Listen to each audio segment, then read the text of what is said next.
When my sister Emma walked into my office building last Tuesday, wearing her best interview suit and clutching a leather portfolio like it was a life preserver, I knew exactly what was happening. The same woman who 3 years ago told our entire extended family that my little craft business was a waste of time and money was now sitting in my lobby, waiting to be called in for a job interview, with me, at the company she'd dismissed as destined to fail within 6 months. I watched her through the glass walls of my corner office, adjusting her blazer and checking her phone nervously, and all I could think was how differently this conversation was going to go than she expected. Before we jump back in, tell us where you're tuning in from, and if this story touches you, make sure you're subscribed, because tomorrow, I've saved something extra special for you. The irony wasn't lost on me that Emma had no idea who was actually going to conduct her interview. She'd applied through our standard online portal like any other candidate, submitting her resume to our HR department under the company's legal name, Madison Creative Solutions LLC. Not once did she connect the dots that the Madison in Madison Creative Solutions was me, her younger sister Madison, the one she'd spent years treating like an overambitious dreamer who would never amount to anything significant in the business world. I'd built this company from absolutely nothing, starting in the cramped guest bedroom of my one-bedroom apartment 4 years ago, with a secondhand laptop and more determination than common sense. What began as freelance graphic design work to pay off my college loans had somehow evolved into a full-service creative agency with 42 employees, offices in 2 cities, and annual revenue that would have made Emma's jaw drop if she'd bothered to pay attention to anything I'd accomplished in the past few years. But Emma never paid attention to what I was doing. She was too busy climbing the corporate ladder at Henderson Financial, where she'd worked since graduating with her MBA from Northwestern. Emma had always been the golden child in our family, the one who followed the traditional path that made sense to our parents. Business degree from a prestigious university, immediate entry into a respected financial firm, steady promotions, substantial salary, the kind of career trajectory that looked impressive on paper, and made our mother beam with pride at neighborhood barbecues. I, on the other hand, had majored in art and design at what our father consistently referred to as that expensive art school, a description that never failed to make me feel like I'd personally bankrupted the family by choosing creativity over commerce. When I graduated and announced my plans to freelance rather than apply for traditional entry-level design positions at established agencies, the family reactions ranged from mildly concerned to openly skeptical. Emma fell firmly into the latter category. The first time Emma saw my work setup in that tiny guest bedroom, surrounded by color swatches and print samples, she actually laughed. Not a supportive sister laugh, but the kind of laugh you might give to a child who announces they want to be a professional unicorn trainer when they grow up. She picked up one of my business cards, examined it with theatrical seriousness, and said, "Madison, honey, this is adorable, but you do realize you'll need to get a real job eventually, right? You can't just play with pretty pictures forever and expect to make rent." Our parents weren't much more encouraging initially. They loved me, absolutely, but they also worried constantly about my financial stability and long-term prospects. Every family dinner became an opportunity for subtle suggestions about applying to real companies or considering graduate school for something more practical.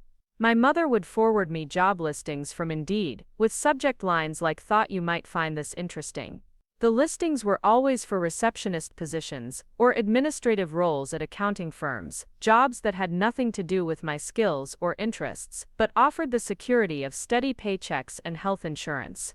Emma, meanwhile, was excelling in her corporate environment. She was making good money, living in a sleek downtown apartment, driving a leased BMW, and dating a fellow finance professional who wore expensive suits and talked about market volatility at dinner parties. She embodied everything our parents had hoped for in a successful adult child, and she wasn't shy about pointing out the contrast between her trajectory and mine. During my first year of freelancing, when I was working 16-hour days and living on ramen noodles to keep my business afloat, Emma would make comments like, "Still playing with your computer in the spare bedroom," or "Any luck finding clients who actually pay you?" She had this way of phrasing her questions that made them sound almost supportive on the surface, but carried an undercurrent of condescension that made my stomach clench every time. The worst part was that she wasn't entirely wrong, at least not initially. Those first 18 months were brutal. I was charging far too little for my work because I was desperate for any paying clients, and I hadn't yet learned how to value my time and expertise appropriately. Some months, I barely made enough to cover my portion of the rent. I was constantly stressed about money, working with clients who demanded endless revisions and paid late, if at all. There were nights I lay awake, wondering if Emma was right, if I should abandon this dream and apply for a steady job with predictable hours and reliable income. But something kept me going, maybe stubbornness, maybe genuine belief in my abilities, maybe just the fear of having to admit that Emma's predictions had been correct. I started raising my rates, turning down clients who didn't respect my time, and focusing on building relationships with businesses that valued quality design work and were willing to pay fairly for it. Slowly, almost imperceptibly at first, things began to improve. The turning point came during my second year, when I landed a contract with a mid-sized restaurant chain that needed a complete brand overhaul. The owner, Marcus, had seen some of my work through a mutual connection and was impressed enough to offer me a substantial project that would span several months. The pay was better than anything I'd ever earned as a freelancer, and the creative challenge was exactly the kind of work I'd dreamed of doing. I threw myself into that project with everything I had, developing logos, designing menus, creating signage, building a cohesive visual identity that transformed how the restaurant chain presented itself to customers. When the new branding launched, the response was immediate and overwhelmingly positive. Customer traffic increased, the restaurant started getting featured in local publications, and Marcus was so thrilled with the results that he recommended me to 3 other business owners in his network. Word of mouth is powerful in the creative industry, and that single project became the foundation for everything that followed. Within 6 months, I had more work than I could handle on my own, which meant I needed to make a choice. I could either start turning down projects or begin building a team. The smart business decision was obvious, but it was also terrifying. Hiring employees meant taking on significantly more financial responsibility and risk. It meant moving out of my guest bedroom office and into actual commercial space. It meant believing that this thing I'd built had the potential to become something much larger than a solo freelance operation. I decided to take the leap, partly because I couldn't bear the thought of letting good opportunities slip away, and partly because I wanted to prove to myself and everyone else that I could build something meaningful and sustainable. I found a small office space in an up-and-coming neighborhood, hired my first 2 employees, a junior designer named Sarah and a project manager named David, and officially incorporated as Madison Creative Solutions. Emma's reaction to this development was predictably dismissive. When I told the family about the office and my new hires over dinner, she smiled that tight, patronizing smile I'd come to know so well, and said, "That's exciting, Madison. Just make sure you're not overextending yourself." Small businesses fail all the time, especially creative ones. The overhead costs alone could sink you if you're not careful. She wasn't saying anything untrue, technically. Small businesses do fail frequently, and overhead costs are a legitimate concern for any growing company. But the way she said it, with that slight shake of her head, and that tone that suggested she was delivering uncomfortable wisdom to someone too naive to understand basic business realities, made it clear she expected Madison Creative Solutions to become a cautionary tale rather than a success story. Our parents were more supportive, but I could tell they were nervous about my decision to expand. They'd finally gotten comfortable with the idea of my freelancing, since I'd proven I could at least pay my bills doing it, but this felt riskier to them. My father kept asking questions about cash flow and liability insurance, topics I'd researched extensively but that clearly concerned him. My mother worried aloud about whether I was taking on too much responsibility too quickly. Only Emma seemed confident about the outcome, confident that I was making a mistake that would prove her original assessment correct. She started making comments about learning experiences and the value of trying and failing young. She'd ask pointed questions about my business plan and financial projections, questions that felt less like genuine interest and more like an attempt to identify weaknesses she could point to later when things went wrong. But things didn't go wrong. In fact, they went remarkably right. The restaurant chain project had given me credibility in the local business community, and the quality of work my team was producing attracted attention from increasingly prominent clients. We were designing materials for law firms, medical practices, retail stores, and nonprofit organizations. Each successful project led to referrals and new opportunities, and within a year of hiring Sarah and David, I was expanding the team again. Emma seemed genuinely puzzled by my continued success, as if it defied some natural law she'd expected to assert itself. During family gatherings, when relatives asked about my business, she would listen to my updates with a slightly confused expression, like she was waiting for me to mention the inevitable collapse that she still believed was coming. When I talked about landing new clients or expanding services, she'd nod politely, but always follow up with warnings about growing too fast or cautions about market saturation.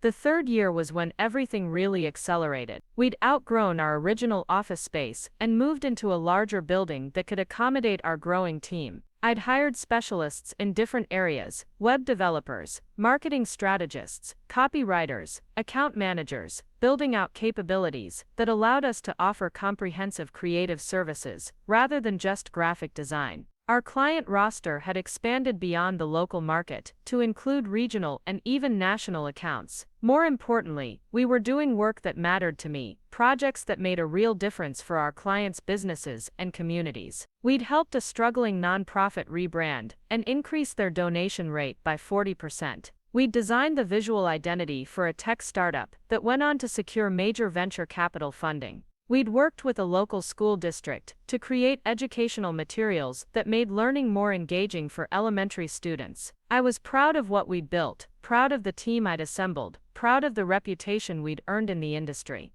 But I was also working constantly, 7 days a week, often late into the night. Building a business from scratch requires an all-consuming level of dedication, and I'd sacrificed a lot of personal time and relationships to get Madison Creative Solutions to where it was. Emma, meanwhile, was still climbing the ladder at Henderson Financial, earning promotions and salary increases on a predictable schedule. She'd moved into a larger apartment, upgraded her car, and was engaged to the finance professional she'd been dating, a man named Richard, who spoke fluent corporate jargon and wore watches that cost more than most people's monthly rent. On the surface, her life looked exactly like the kind of success our parents had always envisioned for both of us. But I'd started noticing cracks in Emma's corporate facade during family gatherings. She seemed stressed in ways she hadn't been before, tired and sometimes short-tempered. She'd make comments about office politics and demanding clients that suggested her work environment wasn't as stable or satisfying as she'd always portrayed it.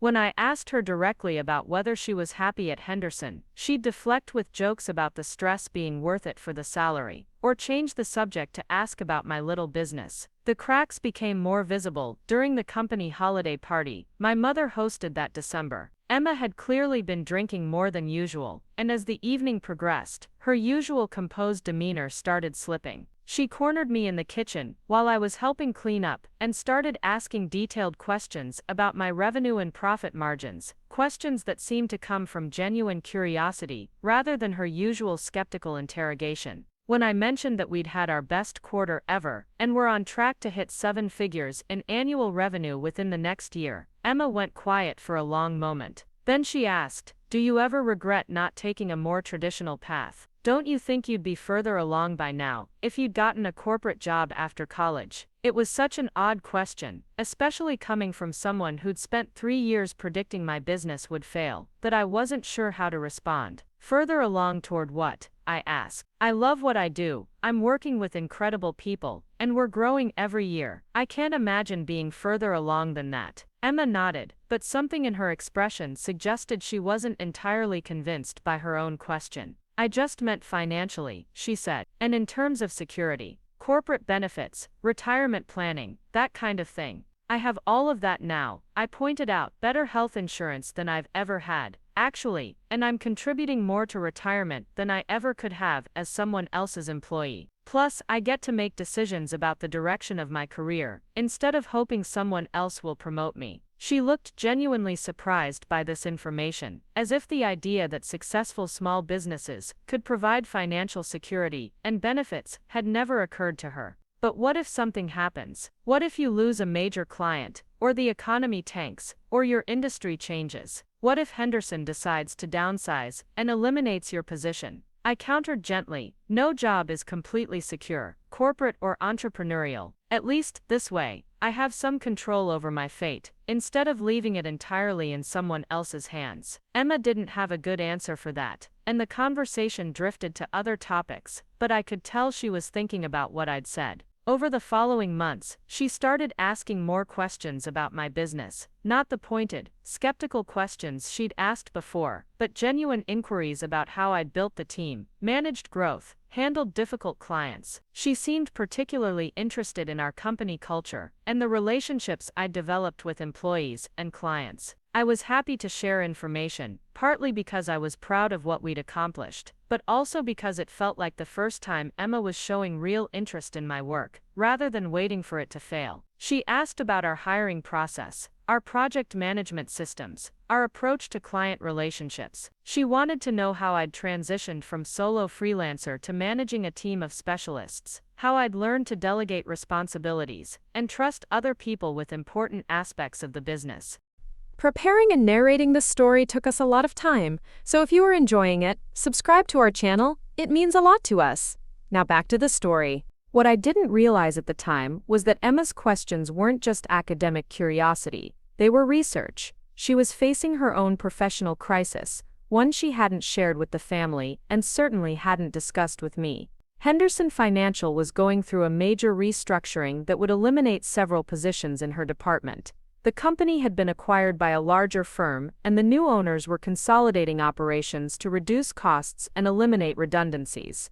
Emma's job wasn't guaranteed to survive the transition, despite her years of experience and track record of performance. She was competing with colleagues she'd worked alongside for years, people she'd considered friends, for a limited number of positions in the merged company structure. The stress of the situation was affecting her sleep, her relationship with Richard, and her overall sense of professional security. But she didn't tell me any of this during those months when she was asking about my business. Instead, she maintained the facade that everything was fine at Henderson, that she was thriving in the corporate environment she'd always championed as superior to entrepreneurial ventures. She was still making subtle digs about the risks of small business ownership, even while privately researching whether those risks might be preferable to the instability she was experiencing in the corporate world. The truth about Emma's situation only became clear to me later, after she'd already submitted her application to Madison Creative Solutions and was sitting in our lobby, nervously preparing for an interview she assumed would be conducted by someone who didn't know her personal and professional history. She had no idea that her little craft business had evolved into exactly the kind of established, financially stable company she'd always insisted I should have joined instead of striking out on my own. Watching her through the glass walls of my office, I couldn't help but reflect on all the conversations we'd had over the years about success, security, and the right way to build a career. Emma had been so certain that her path was superior, so confident that my choices would lead to failure and regret, that she'd never bothered to pay attention to what I was actually accomplishing. She'd been so focused on the risks of entrepreneurship that she'd missed the risks inherent in her own career strategy. The irony was almost too perfect to be real. The sister who'd dismissed my business as a hobby that would never amount to anything was now hoping that same business would provide her with the professional opportunity and financial security she could no longer find in the corporate world she'd always trusted to take care of her. She was about to discover that the little sister she'd patronized and underestimated had built something substantial, something successful, something that could offer her the career stability she desperately needed.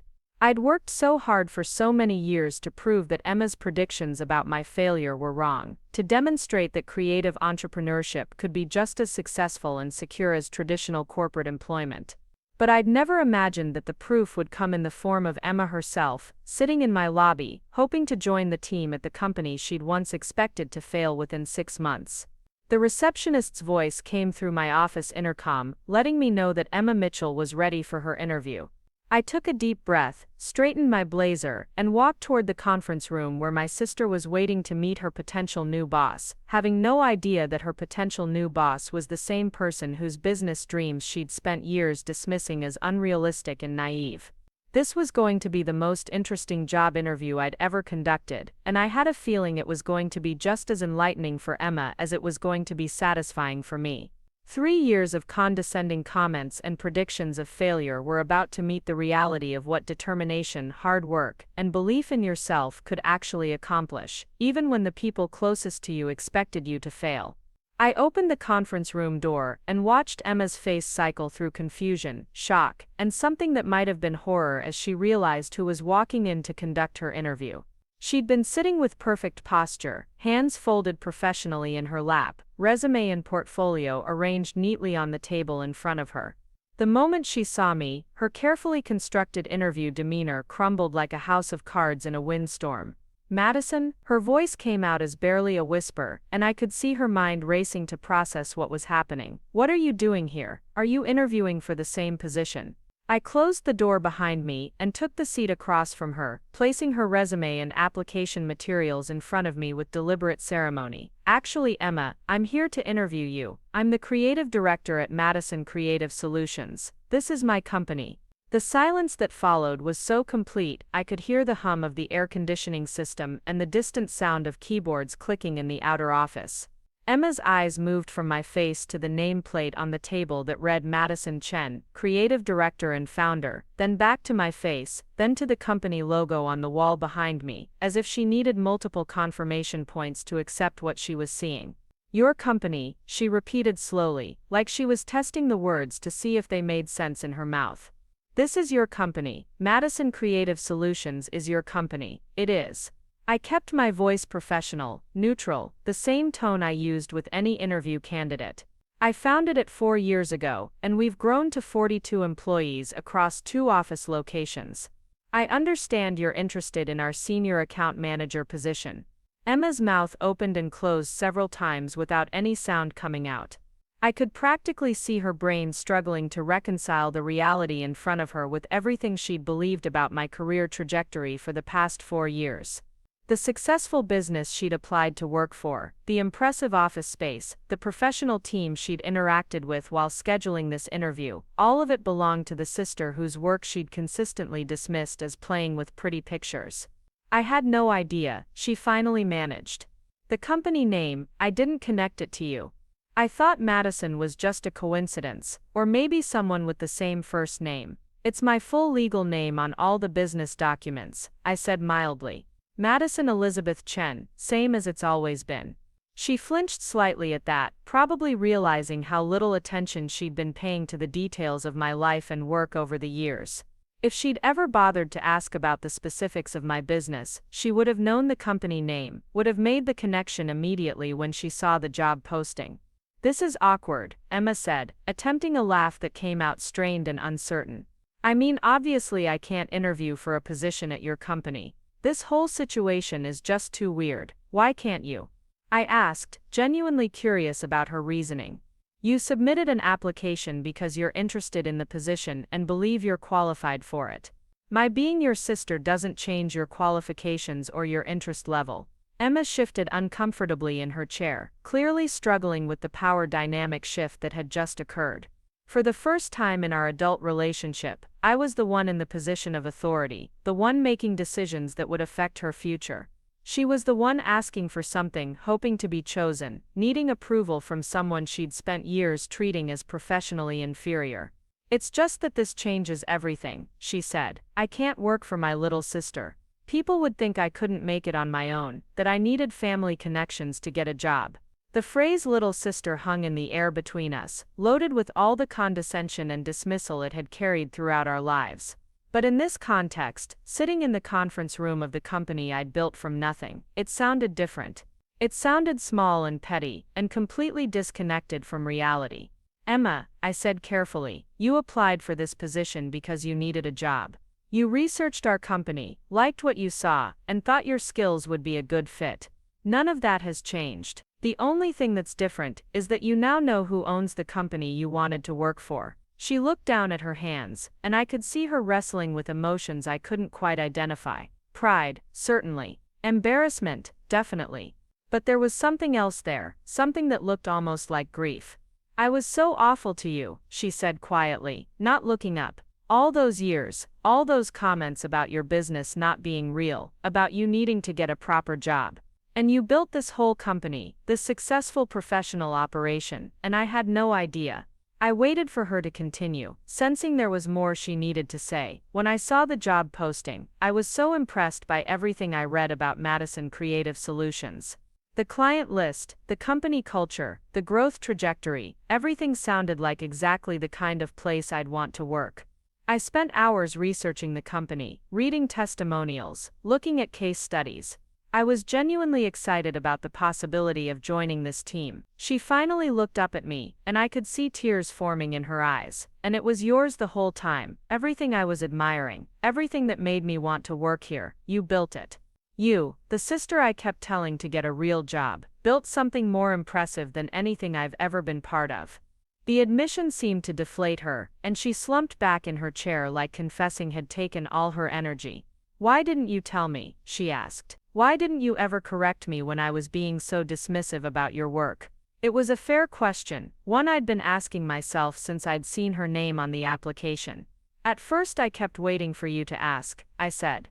I kept thinking that if you actually cared about what I was doing, you'd want to know more details. You'd ask about clients, or revenue, or growth plans, or any of the things that would have made it obvious that this wasn't just a hobby. Emma nodded, acknowledging the truth in that. And later, when it became clear that you weren't going to ask, I guess I stopped wanting to tell you. It felt like you'd made up your mind about what my business was, and nothing I said was going to change that opinion. So why bother trying to convince you? I'm so sorry, she said, and the sincerity in her voice was unmistakable.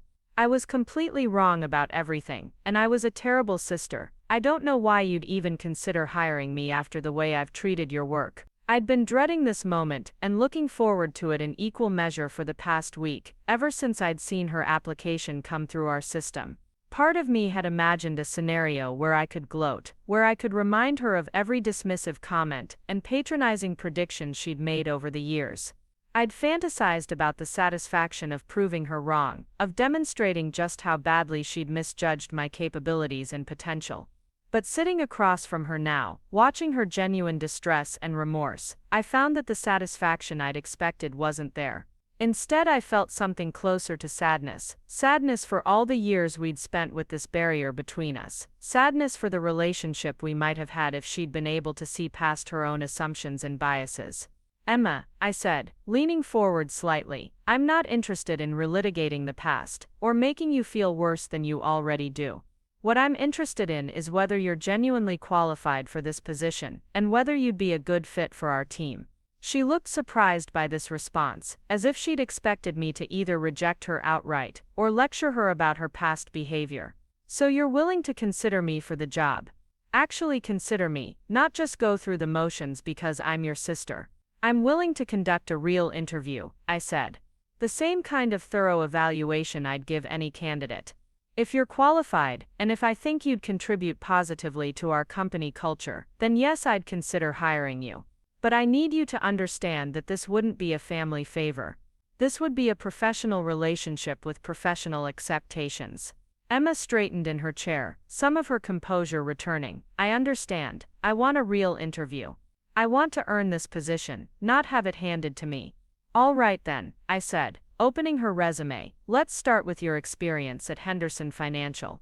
I see you've been there for 6 years, with regular promotions and increasing responsibilities. Tell me about your most significant achievements in your current role.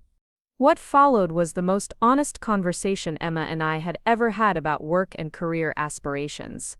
Without the usual undercurrent of judgment and dismissal, she was able to articulate her professional experiences in ways I'd never heard before. She talked about managing complex client relationships, developing new business processes, leading cross-functional teams, and navigating organizational changes. Her answers were thoughtful, specific, and demonstrated genuine expertise in areas that would be directly relevant to our account management needs. More importantly, as the interview progressed, I began to see sides of Emma's professional personality that I'd never witnessed in our family interactions.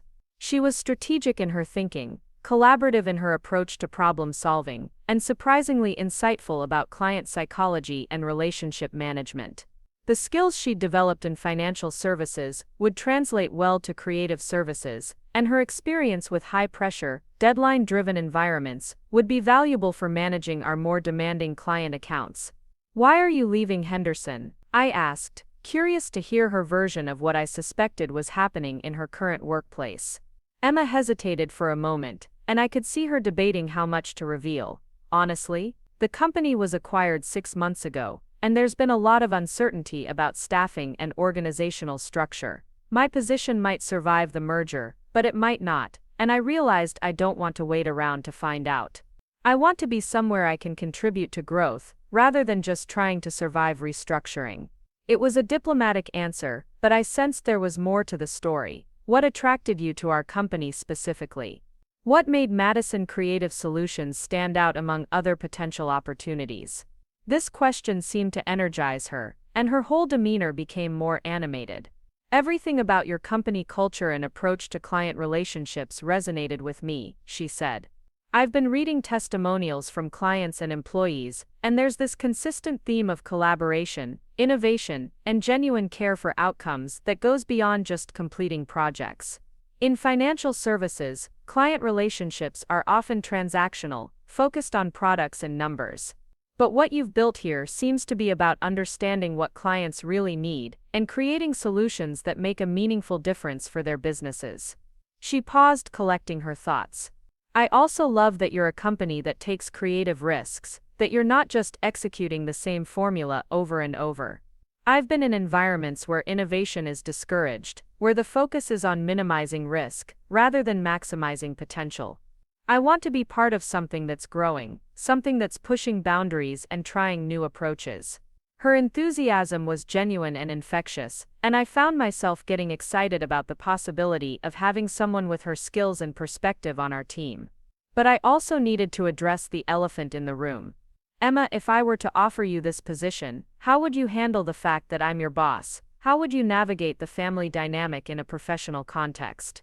She'd clearly been thinking about this question, because her answer came without hesitation. "I'd treat you exactly the same way I'd treat any other supervisor. I'd be professional, respectful, and focused on doing excellent work. I wouldn't expect special treatment, and I wouldn't bring family issues into the workplace. If anything, I'd probably hold myself to higher standards, because I wouldn't want anyone to think I was coasting on family connections." "And what about family gatherings? Holiday dinners, birthday parties, all the occasions where we're siblings first and colleagues second?" "I think we'd have to establish some boundaries," she said thoughtfully. "Maybe we agree that work stays at work, and family time is family time. I imagine it would take some practice to get the balance right, but I think we could figure it out." I appreciated her honesty about the challenges, and the fact that she'd given serious thought to how the dual relationship would work. But I had one more question that would determine whether this could actually work. "Emma, I need you to be completely honest with me about something. If you hadn't lost your job at Henderson, if you were still secure in your corporate position with regular promotions and salary increases, would you have ever considered working for me? Would you have ever looked at Madison Creative Solutions as a desirable place to build your career?" The question caught her off guard, and I could see her struggling with how to answer truthfully without damaging her chances. "6 months ago, probably not," she admitted finally. "Not because I wouldn't have been impressed by what you've built, but because I wouldn't have been looking. I was comfortable at Henderson, or at least I thought I was. I wasn't paying attention to other opportunities, because I assumed I didn't need to." She took a deep breath before continuing. "But these past few months of uncertainty have made me realize that comfortable isn't the same as fulfilled. Even before I knew this was your company, I was drawn to the work you do here, to the impact you have on your clients' success, to the creative problem solving that's part of every project. That's not something I was getting at Henderson, even when everything was going well." Her answer felt honest, and I respected her for not trying to claim that she'd always secretly wanted to work in creative services, or that she'd been planning to leave Henderson regardless of the merger. "One final question," I said. "What would success look like for you in this role? What would you want to accomplish here?" Emma's eyes lit up as she considered the question. "I'd want to become the kind of account manager that clients specifically request to work with again. I'd want to develop relationships that go beyond just managing projects, relationships where I'm truly understanding client businesses and helping them achieve goals they didn't even know they had." I'd want to contribute to the company's growth, maybe helping to identify new service offerings or market opportunities based on what I'm hearing from clients. She paused, then added with a slight smile, and honestly, I'd want to prove to myself that I can excel in an environment that values creativity and innovation. I've spent my whole career in very structured, process-driven organizations. I'd love to discover what I'm capable of when I have more freedom to think strategically and creatively about solutions. By the end of the interview, I had to admit that Emma was genuinely qualified for the position. Her experience, skills, and professional goals aligned well with what we needed in a senior account manager. More surprisingly, her thoughtful answers about company culture and client relationships suggested she understood and appreciated the values that made Madison Creative Solutions successful. But I also knew that hiring my sister would be complicated in ways that went far beyond typical workplace dynamics. It would change our family relationships permanently, regardless of whether the professional arrangement worked out. It would require both of us to navigate entirely new territory, to establish boundaries and expectations we'd never needed before. I need some time to consider all the candidates, I told her as the interview concluded. I'll be in touch within the next week with a decision. Emma nodded, gathering her materials with the same nervous energy she'd had when I first walked into the room. Madison, she said as she reached the door, regardless of what you decide, I want you to know how proud I am of what you've built here. I was wrong about everything, and I'm sorry it took me so long to see what you were really accomplishing. After she left, I sat in the empty conference room for a long time, thinking about everything that had just happened. The sister who'd spent years dismissing my work had just completed one of the most impressive interviews I'd conducted in months. The business she'd predicted would fail within 6 months was now in a position to offer her the career opportunity she desperately needed. The irony was perfect, almost too neat to be believable. But it was also deeply complicated, raising questions about motivation, family dynamics, and professional boundaries that I'd never had to consider before. I had 2 other strong candidates for the position, both with excellent qualifications and no complicated family history to navigate. The smart, simple choice would be to hire one of them and avoid the potential complications of working with Emma entirely. But I couldn't stop thinking about her answers, about the genuine enthusiasm she'd shown for our company culture and approach to client relationships. I couldn't ignore the fact that her skills and experience were exactly what we needed for several upcoming client accounts. And I couldn't deny that part of me was curious to see what kind of colleague she'd be, whether the professional version of Emma would be as different from the dismissive sister version as her interview had suggested. The decision I made would affect not just our business, but our family relationships for years to come. It would either prove that we could successfully separate professional and personal dynamics, or it would create new tensions that might damage both our working relationship and our sisterly bond. As I walked back to my office, I realized that this situation was going to test everything I thought I knew about leadership, family, forgiveness, and the possibility of people changing in fundamental ways. The next week was going to require some of the most careful thinking I'd ever done about what kind of leader I wanted to be, and what kind of sister I was capable of becoming. I called Emma 3 days later, on a Thursday afternoon, when I knew she'd be available to talk without workplace distractions. She answered on the second ring, her voice carefully neutral, giving nothing away about her expectations or anxiety level. Emma, it's Madison. Do you have a few minutes to discuss the account manager position? Of course, she said, and I could hear her moving to what I assumed was a quieter location. I'm ready to hear whatever you've decided. I'd like to offer you the position, I said without preamble. Starting salary is $78,000, with full benefits and a performance review at 6 months. If you're interested, we can discuss the details and timeline. The silence on the other end stretched long enough that I wondered if the call had dropped. When Emma finally spoke, her voice was thick with emotion. Are you serious? You're actually offering me the job?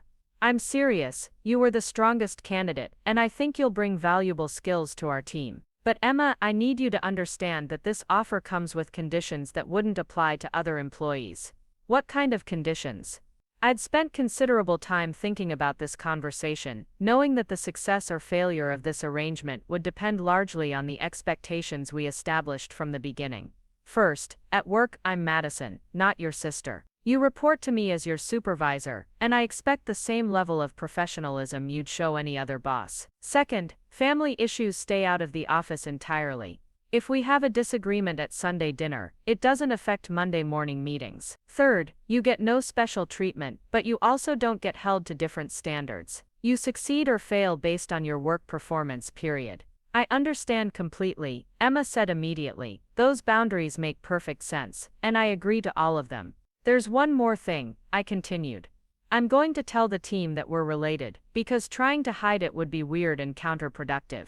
But I'm also going to make it clear that you were hired based on your qualifications, not family connections. How you handle yourself from day one will determine how the team perceives this arrangement. When do I start? 2 weeks from Monday, if that works for your timeline with Henderson. Emma's laugh was shaky but genuine. I already gave my notice yesterday actually. I was hoping this would work out, but I was prepared to figure something else out if it didn't. 2 weeks is perfect. After we hung up, I immediately called a team meeting to announce the new hire. I'd learned over the years that transparency with employees was almost always the better choice, especially when dealing with situations that could generate speculation or gossip. I want to let everyone know that we've filled the senior account manager position, I told the assembled staff. Emma Mitchell will be joining us in 2 weeks. She has 6 years of experience in client relationship management at Henderson Financial, and her background in high-pressure, deadline-driven environments makes her a strong fit for our needs. I paused, knowing the next part would generate interest and questions. I also want you to know that Emma is my sister. She was hired because she was the best qualified candidate for the position, not because of family relationships. I expect everyone to treat her as they would any new team member, and I expect her to earn her place here through her work performance. The reaction was largely positive, with several team members expressing excitement about having additional support for client management. Sarah, my first employee and now senior designer, approached me after the meeting with a knowing smile. "This should be interesting," she said. "I remember you mentioning your sister over the years. Wasn't she the one who thought your business was just a hobby?" "That's the one," I confirmed. "People change though. At least I hope they do." Emma's first day arrived with the kind of crisp October weather that made everything feel like new beginnings. She showed up 15 minutes early, dressed in a sharp navy blazer and carrying a leather briefcase that looked expensive but not flashy. Her demeanor was professional but not stiff, friendly but not overly familiar.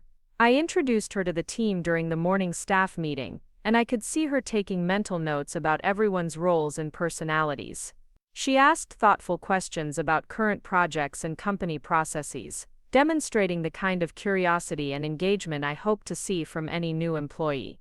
Her first week exceeded my expectations in ways I hadn't anticipated.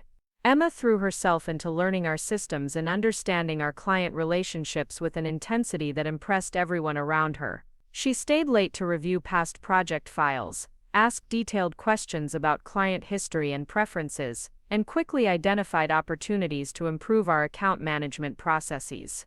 More surprisingly, she seemed to genuinely understand and appreciate the creative aspects of our work in ways she never had when dismissing my business as playing with pretty pictures. During client presentations, she would ask insightful questions about design choices and marketing strategies, demonstrating real engagement with the creative problem-solving that was central to our success. The transformation was remarkable to witness. The Emma who showed up to work every day was curious, collaborative, and eager to contribute in meaningful ways. She was nothing like the dismissive, condescending sister who had spent years predicting my business would fail. But the real test came 3 weeks into her employment, when we faced our first significant crisis with Emma as part of the team. One of our largest clients, a regional retail chain, was threatening to terminate their contract because they were unhappy with the latest marketing campaign we developed for their holiday promotions. The client, Mr. Harrison, was furious about what he perceived as a lack of understanding of his target demographic. He felt the campaign was too sophisticated for his customer base and was demanding a complete redesign with only 2 weeks until launch.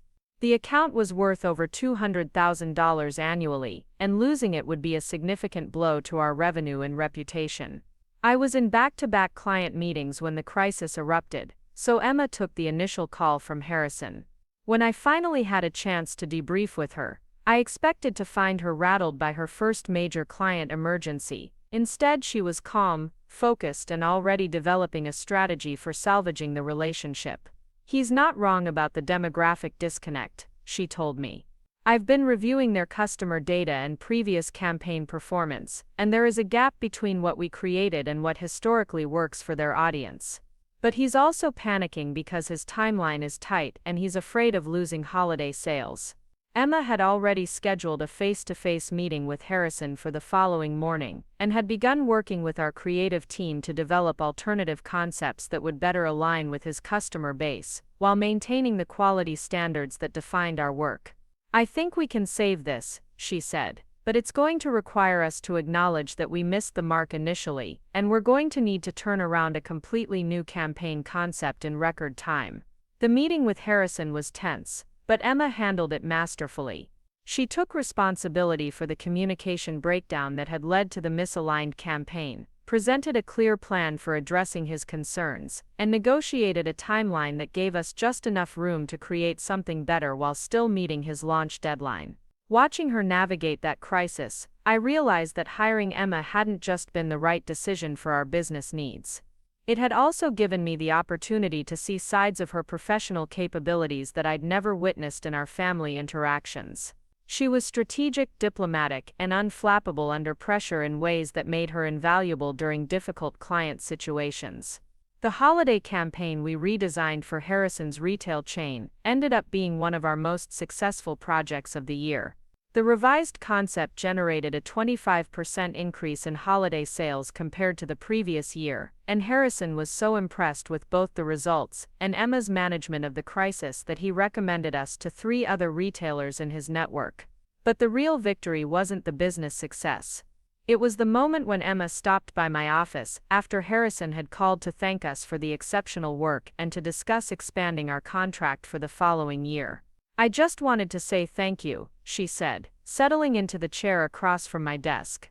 "Not just for hiring me, but for giving me the chance to be part of something like this. I've never worked somewhere that I felt this invested in the outcomes, this excited about what we were accomplishing together." She paused, looking thoughtful. "I spent so many years focused on climbing corporate ladders and hitting performance metrics that I forgot what it felt like to actually care about the work itself. Here every project feels like it matters, like we're actually helping our clients succeed, rather than just checking boxes and collecting fees." It was the first time since she'd started working for me that Emma had acknowledged our family relationship in the office context. But it felt natural and appropriate, a moment of genuine connection that didn't threaten the professional boundaries we'd established. "I'm proud of what we accomplished with that campaign," I told her. "You handled a really difficult situation with exactly the kind of skill and professionalism we needed.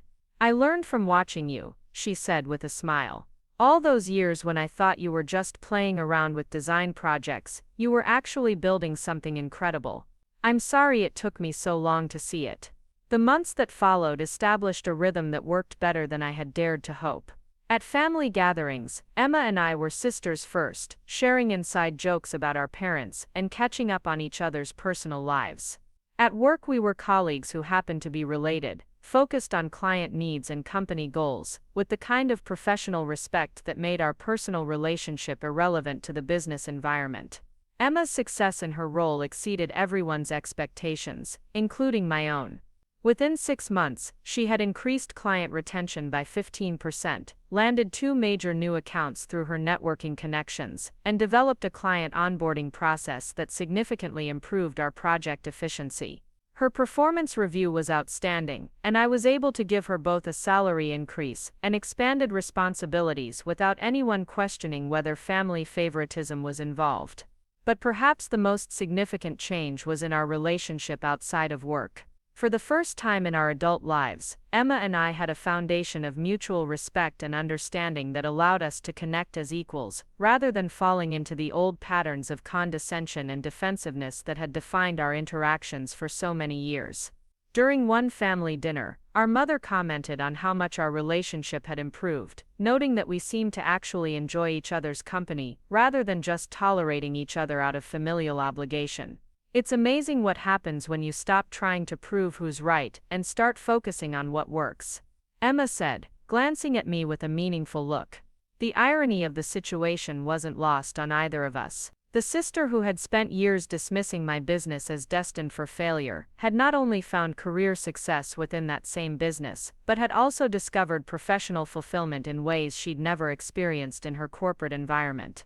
The company she'd expected to collapse within 6 months had provided her with exactly the kind of meaningful work and collaborative culture she hadn't even known she was missing. A year after Emma joined Madison Creative Solutions, we were named one of the top creative agencies in our region by a respected industry publication. The article highlighted our innovative approach to client relationships, our impressive growth trajectory, and our company culture that attracted and retained exceptional talent. Emma framed a copy of the article and hung it in her office, not because her work was specifically mentioned, but because she was genuinely proud to be part of something that was being recognized for excellence in the field. She'd gone from someone who thought creative work wasn't a real career to someone who couldn't imagine working anywhere else. The transformation was complete, but it hadn't happened overnight. It had required Emma to let go of her preconceptions about what constituted professional success, to acknowledge that she'd been wrong about my capabilities and potential, and to embrace a completely different way of thinking about work and career fulfillment. For me, it had required learning to separate Emma the dismissive sister from Emma the qualified professional, to give her the opportunity to prove herself in an environment where her past skepticism was irrelevant to her current performance. The business that she'd once called stupid had become the foundation for a professional relationship that was more rewarding and successful than either of us had imagined possible. Sometimes the best revenge isn't proving someone wrong. Sometimes it's giving them the chance to prove themselves right in ways they never expected. 2 years after Emma joined Madison Creative Solutions, I found myself sitting in a conference room at the Marriott downtown, listening to her deliver a presentation to the board of directors of Cascade Manufacturing, one of the largest potential clients we'd ever pursued. The contract was worth over $500,000 annually, and landing it would establish us as a major player in the regional market, rather than just a successful local agency. Emma stood at the front of the room with the kind of confidence I'd never seen from her during our family interactions over the years. She was walking the board through a comprehensive rebranding strategy that would modernize Cascade's image, while honoring their 40-year history in the manufacturing sector. Her presentation was polished, strategic, and demonstrated the deep understanding of client psychology that had made her our most effective account manager. The challenge isn't just updating your visual identity, she told the 7 executives seated around the mahogany table. It's communicating to your existing customer base that you're evolving without alienating the relationships that have sustained your business for 4 decades. Our research indicates that your current brand perception is reliable but outdated, trusted but not innovative.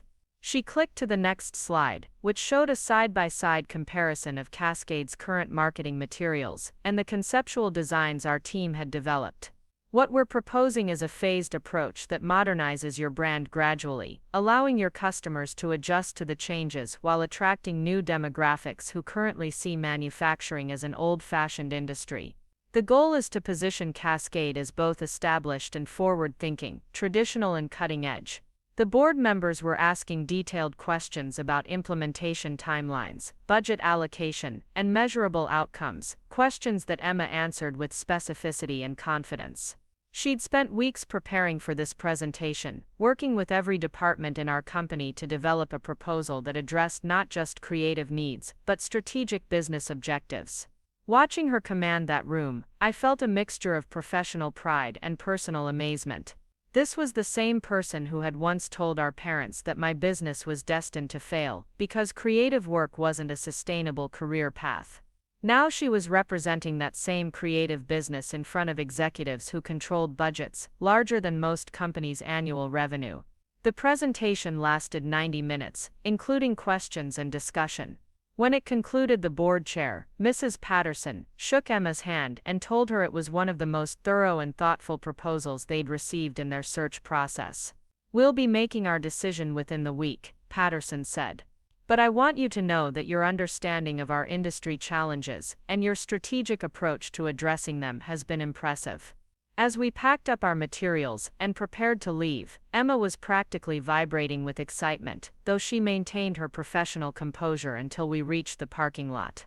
"I think we have a real shot at this," she said as we walked toward our cars. "Did you see how engaged they were during the competitive analysis section? And the questions they were asking weren't skeptical questions, they were implementation questions.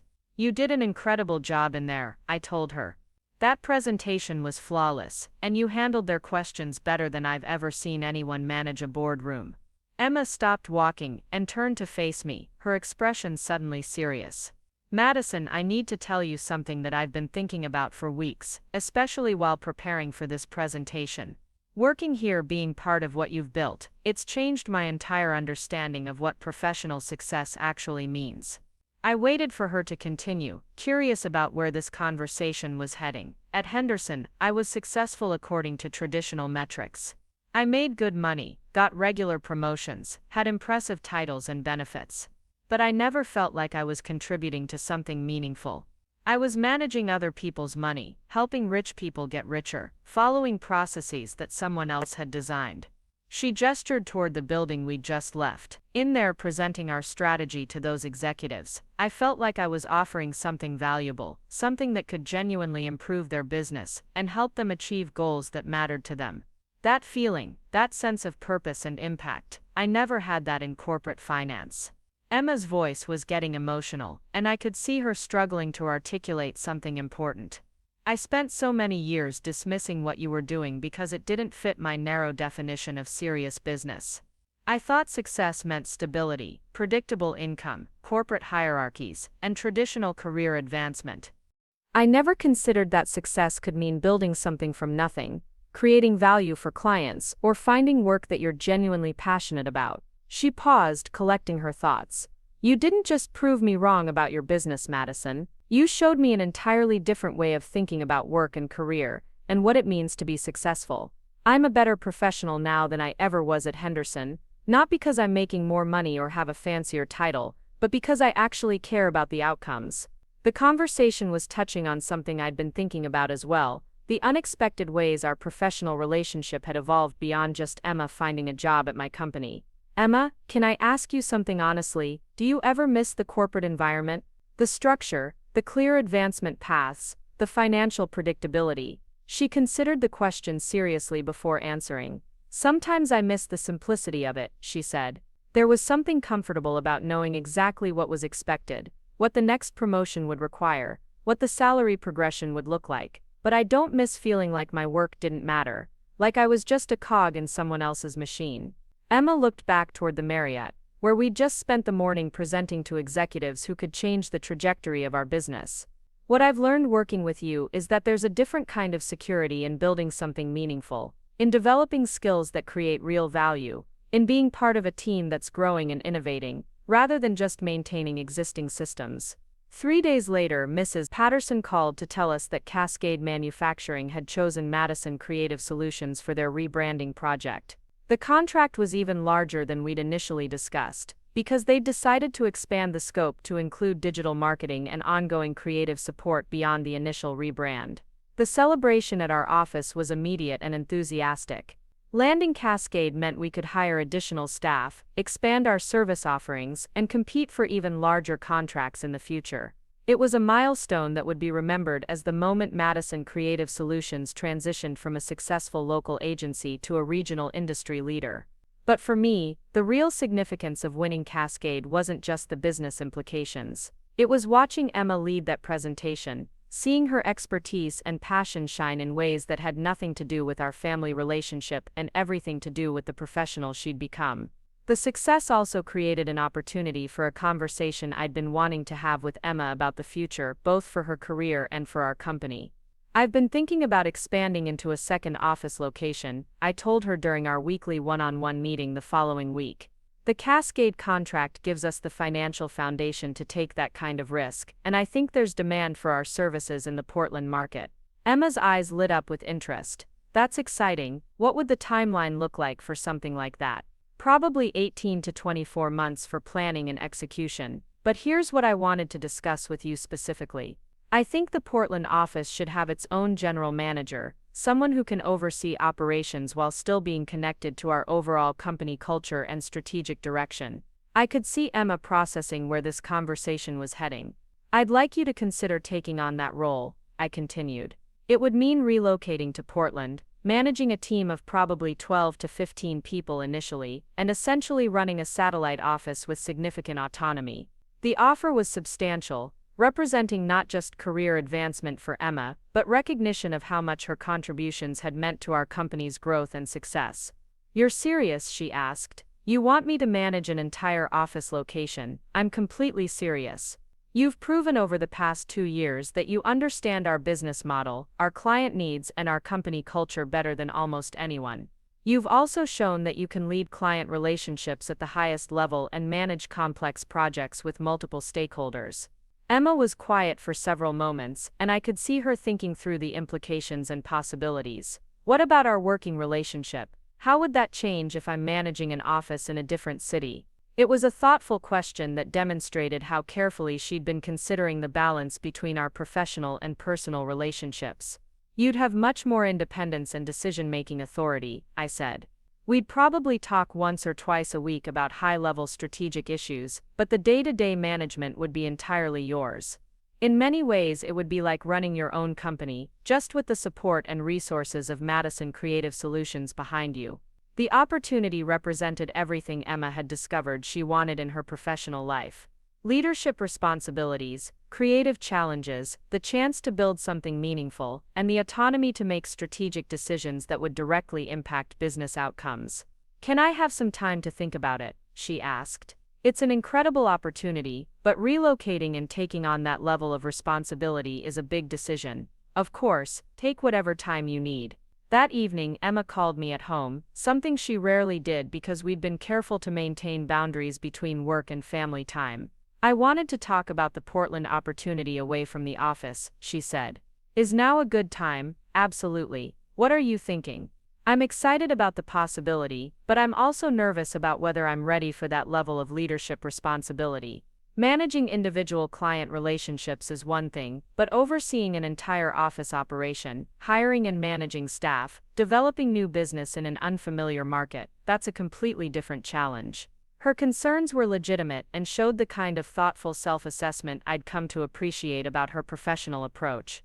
"Emma, 2.5 years ago, you'd never worked in creative services, and within 6 months you were managing our most important client relationships.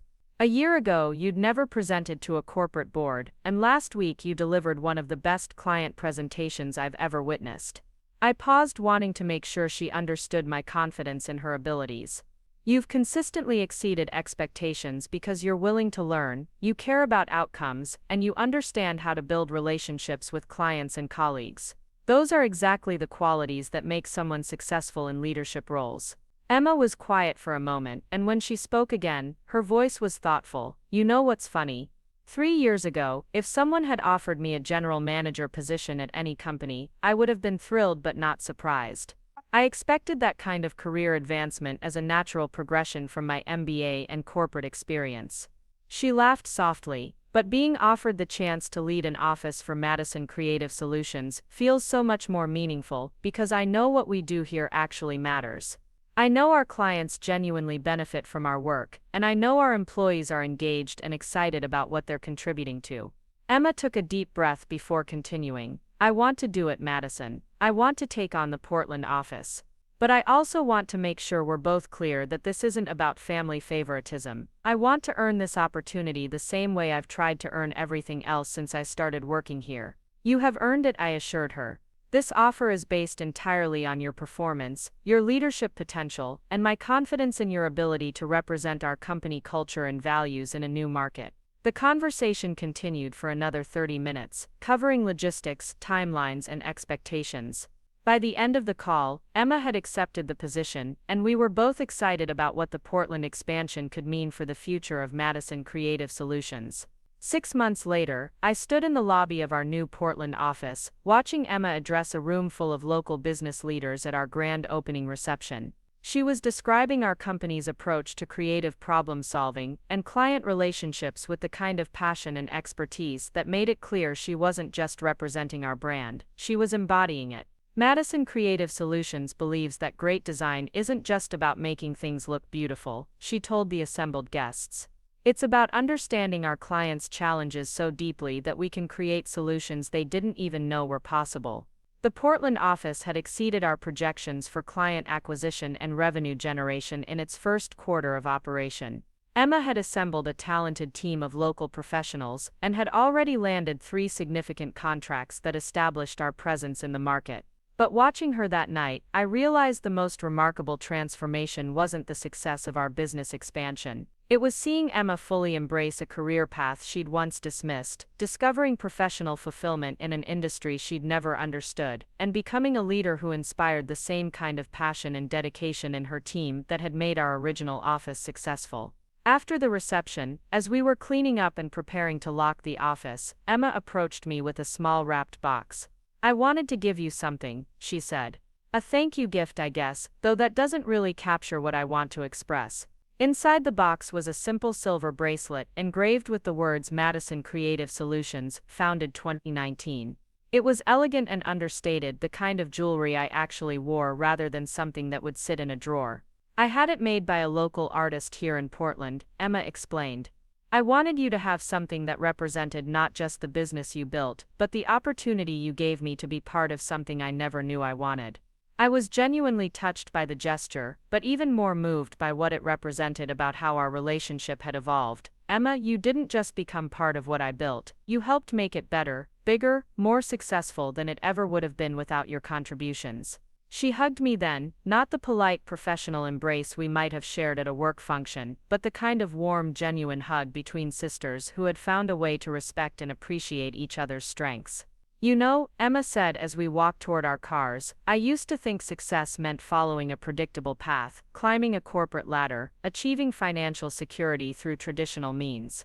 I never imagined that the most fulfilling career I could have would come from joining the business I once thought was destined to fail." The irony was perfect, almost too neat to be real, but it was also deeply satisfying in ways I'd never expected. The sister who had dismissed my dreams had become instrumental in making them even bigger and more successful than I'd originally dared to imagine. "I'm proud of you," I told her, "not just as your boss, but as your sister. You took a risk, embraced something completely different from what you knew, and turned it into something amazing." Emma smiled as she unlocked her car door. "I learned from the best. After all, you were the one who showed me that sometimes the biggest risk is not taking any risks at all." As I drove home that night, I reflected on everything that had changed since Emma walked into my office building 2.5 years ago, expecting to interview with a stranger for a job at a company she'd never heard of. The business she'd once called stupid had become the foundation for the most successful and fulfilling period of her professional life. The transformation had been remarkable to witness, but it had also taught me something important about the power of giving people the opportunity to surprise you, to grow beyond your expectations of them, and to discover capabilities they didn't know they possessed. Emma's success at Madison Creative Solutions hadn't just validated my decision to take a risk on hiring her despite our complicated history.